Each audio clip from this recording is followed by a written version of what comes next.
All right, let's do this. Welcome, ladies and gentlemen, back to the edition of Uber Farmer Cigar Garage Talks. We're out in the garage today. Mother Nature has reared her head. We've had blizzards, we've had snowstorms, slush storms, ice storms. Hell, even rain there for a little bit. Before we kick it off too much, what are we smoking? What are we drinking? The cigar tonight from Blackbird, the Wren. Short Run Cigar Daily, a special edition cigar. I, again, am just loving Blackbird cigars. Very good stuff. Highly recommend. 10 out of 10. Good cigar. For the drink tonight, you might see a few of these come up on the channel. Oddside came up with a bunch of different beers, and they sounded tasty. So Java Chip Mint Stout. A stout with coffee and peppermint. You know what? That sounds delicious. And, I was kind of looking in the videos. I was doing some editing. I realized I did not do my New Year's cleaning off of my smoking table. So we're going to fix that here very soon. This is the year of being productive, of getting stuff done. So I'm going to make sure to clear my table off. That is a dark stout with a full head on it. Looks delicious. Wow. That is a punch in the face. Peppermint. Woo. That's got a little kick to her with peppermint. I was not expecting. I was expecting a little more like a subtle mint flavor with more of the coffee and the stout. That's a mint beer. Good though. I'm gonna drink it. She's actually tasty. That was surprising. So, as you can tell from the title of the video, welcome to Lent. Welcome to sacrifice. Welcome to putting yourself second. As shooting this video, this is the first Sunday of Lent. Lent lasts, in case you're not Catholic, you don't know, us Catholics, I think there's some Protestant religions that do this too, but primarily this is a Catholic thing. 40 days minus Sunday. We go through a period of fast, prayer, and almsgiving. For 40 days, we're expected to pray, we're expected to fast, and we're expected to give to the poor. And it is something, again, I've done every year of my life. Cradle Catholic here, raised and will die, born and raised and will die a Catholic. There's a lot to be said for it. I've talked to a few of my people I know who are Protestant, who don't really do this lead up. And I understand, it's not your thing. It was not something that's kind of pressed upon you. The one Bible study group, I kind of explained why we as Catholics do it, why we have this lead up to Easter. They appreciated it. They see the benefits of doing it, the benefits of really having a lead-up period to the death of Jesus and the celebration of that, and then the ultimate celebration of his resurrection.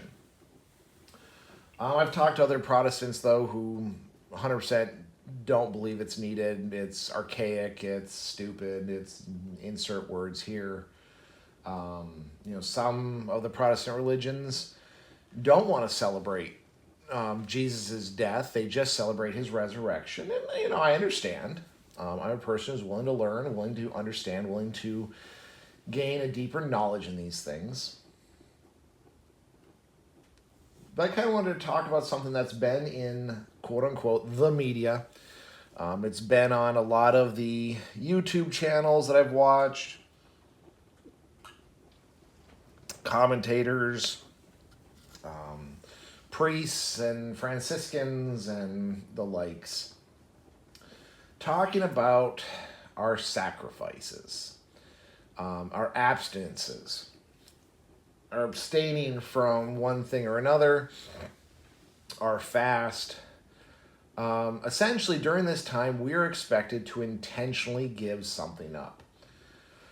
On Ash Wednesday and Good Friday, I think it's over 14, maybe it's 16.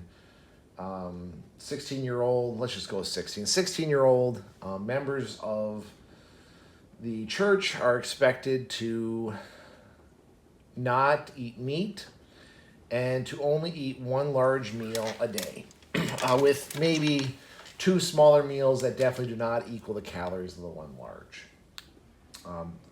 Known as abstaining and fasting. During the Lenten season, we abstain, no meat on Friday, and then again, we give something up. We fast other things, whether that's no technology, no alcohol, no television, no swearing, and it's all great. Like, I understand what it is.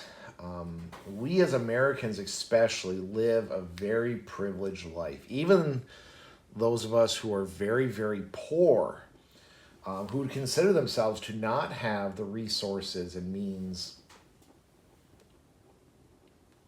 live a very privileged life compared to the rest of the world.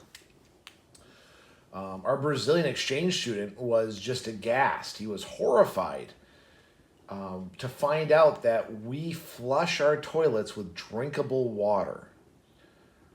He just, for the longest time, for months, could not understand how the water we use to flush our sewage down the drain is 100% drinkable. And he told his relatives about that. Even they could not believe. They thought he was lying. They thought he was making stuff up. What do you mean that they can drink the water out of the toilet? Maybe it was a translation error. I don't think so. But yeah, even the lowest, the poorest of American society live better than most of the world. So we are called upon to struggle, to suffer, which is great.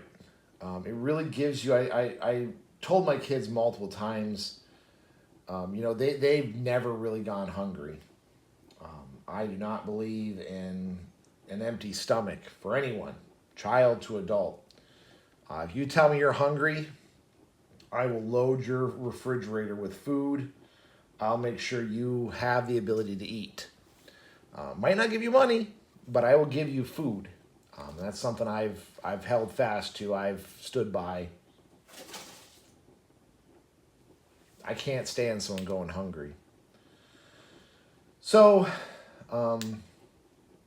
it is good for us. It's good for us as Christians, as Catholics, to realize how good we've had it.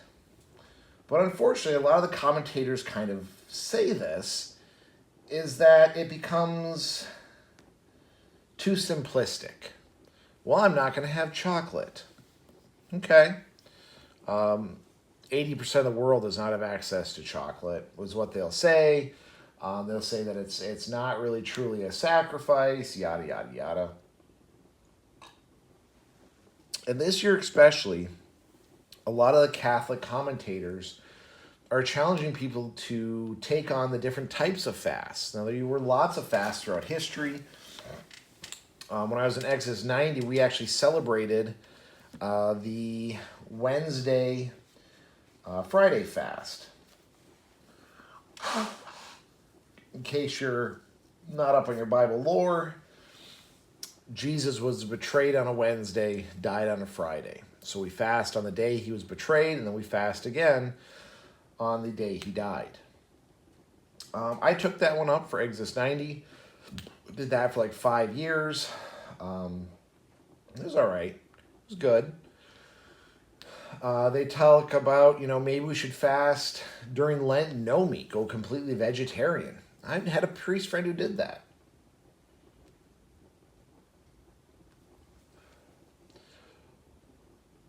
My concern is that a lot of these fasts, we lose the purpose for them.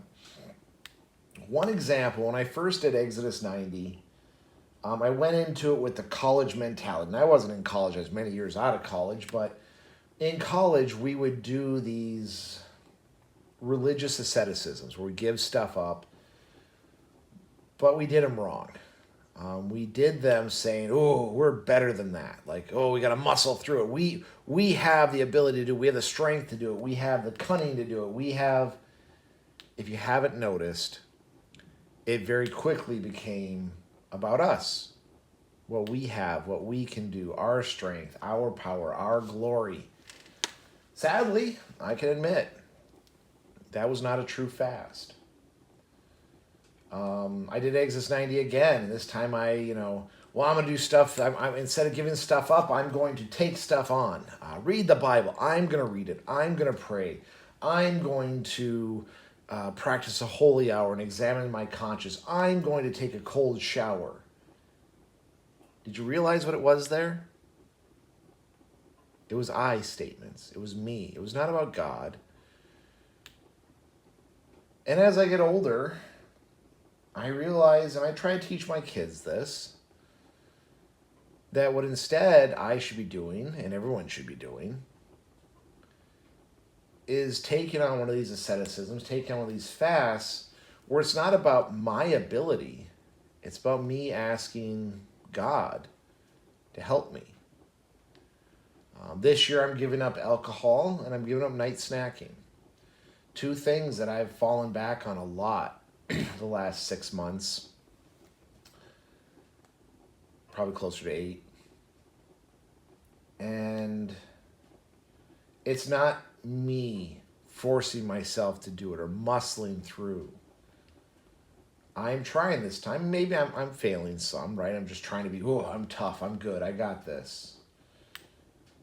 But I'm trying to tell myself, no. Ask God to help you with this. Send it up to Him. You're not tough. You're not strong. You're not invincible. When you do it yourself, you fail every time. So when I get those cravings this time around, I'm trying to ask God to help me defeat them. Now, sure, I might have the ability to resist. I might have the ability to look at the clock and think to myself, you know what, I can go for another hour.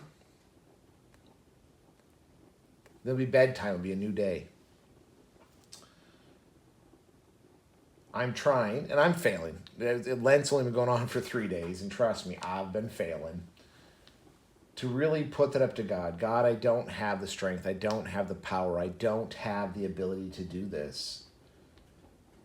Help me.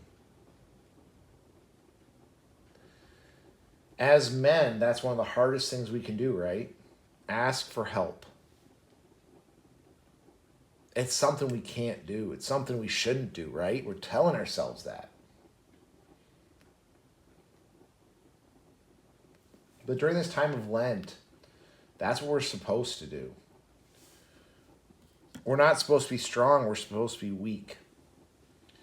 We're supposed to push ourselves to the point where we have to ask God for help. And this is where I kind of counter some of these Catholic influencers, I guess is what I have to use. Catholic influencers is probably the best descriptor. Counter their message. Yes, we could do more. Americans could fast more. We all could fast more. But even something simple like giving up chocolate. I'm going to give up chocolate. That could become a beautiful fast. What do you do with it? Do you muscle through? Do you say, I can beat this, I can overcome this? Or do you break down? Do you let yourself get defeated? Let yourself be destroyed? And then look towards God and say, God, please help me. Please give me the grace. Please give me the strength. I can't do this without you, God. If that's what you're doing, that is an amazing fast. More so than maybe 3 out of the 5 times I did Exodus 90, where I muscled through, I can do better, I can defeat this. It's just to say I can't. I failed. Lord, I need your help. It's not our strength that can get us through. Repeated multiple times throughout the Bible, it's not any of the prophets or kings' strengths. It's their ability to say, I can't do this. I look back in the story of Jonah. Story of Jonah. Swallowed up by the whale. Lots of good symbolism. And they're kind of a fun, short Bible verse. I have a chapter in the book. I do enjoy it. The king of Nineveh did just that. He said, I can't do this. Dressed in burlap, put soot on or ash on himself, and said to God, God, help me. I need your help. Amazing. A ruler, a king, someone with great influence and authority saying, God, help me. I humble myself. And that is what a fast should be. A fast should not be easy, but it should be extremely hard. It's not something I need the strength. I can prove to God that I'm worthy. No. You're missing out. It is not you proving to God that you're worthy. It's you turning to God and asking for help. You turning to God and telling him very specifically, I am not worthy. I cannot do this. You see in the Bible, throughout the Bible, people who humble themselves and say, I can't do this, Lord. They're the ones who are exalted. So I kind of counter a lot of these Catholic influencers who are calling for the church to go back to a more stringent fast. And I counter with, let's make our fast count. I do firmly believe someone who gives up chocolate, a simple, in my opinion, well, I'm not a big fan of chocolate, to be honest.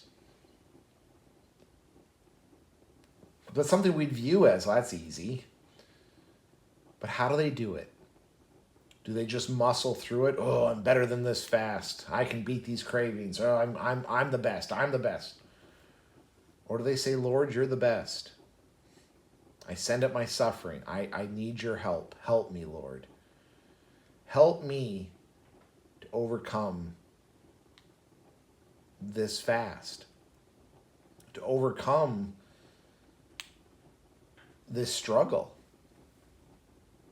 And if we can do that with chocolate, if we can do that with something so simple, so basic, what else can we do that with? What else can we ask God to help us with? If we can ask him to help us with the simple, easy stuff, you mean to tell me we can't ask him to help us with the heavy, complex stuff, the stuff that truly burns in our souls and keeps us from really connecting and being prepared for the next life? I don't know. I think if we were to ask God for help with the chocolate, ask him for help with the big things would be a lot easier. So I do counter a lot of these influencers who are saying we're too easy with the fast. No, I think instead we need to redefine what we do when we fast. Again, I did Exodus 90, and the first time I did it, the third time I did it, the fourth time I did it, it was about me, for sure. I can beat this. I can do better. I can push through. And I asked myself, did I waste all that suffering, all that effort, all those sacrifices, all those asceticisms, because I took something that is not about me and made it about me. I look towards the Bible verse we read on Ash Wednesday, talking about if you pray in public, you've gotten your glory. If you suffer in public, you've gotten your glory. Did I get my glory by making it about me instead of God? I don't know. I know what I think. I know what I believe the answer to be. And that's 100% yes. Those were 3 years of wasted energy, effort, sacrifice, when it could have been something great. It could have been something better. So yes, we need to fast. Could we fast more? Yes. But can we take our simple fasts and make them great? 100% yes. Yes, we can. And that is what I'm going to focus on this Lenten season. Taking my simple sacrifices, the easy ones, the ones that are almost no-brainers. And I'm hoping make them about God and not myself. Anyway, folks, I'm going to go enjoy my cigar, enjoy my beer, contemplate how I can do this better. Hopefully during these, well, not less than 40 days, 47 or 37 days, I hope you consider taking up a fast. Hope you consider taking up prayer. And not make it about what you can do, but make it about asking God for help. It'll change your life. I'm sure it will. Anyway, folks, stay safe out there. We'll see you on the next one.